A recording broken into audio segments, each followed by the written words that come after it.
Hi guys! Today we'll show you how to fix YouTube sound not working. First, unlock your phone and open the Settings app. Once Settings is open, scroll through the available options until you find Privacy and Security. Now tap on Privacy and Security. Different options will appear, so scroll down through the settings until you find Microphone. Tap on Microphone. You'll see a list of different apps that have microphone settings. Scroll through the list and find YouTube. Once YouTube appears on the list, check the option next to it.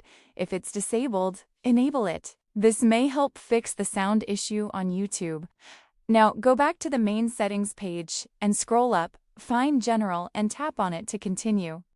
After opening General, you'll see different options.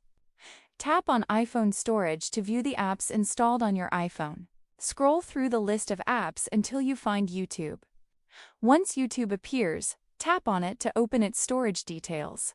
Now tap on Offload App and then reinstall the app. This can help fix the YouTube sound not working issue. And that's how you can fix YouTube sound not working on your iPhone.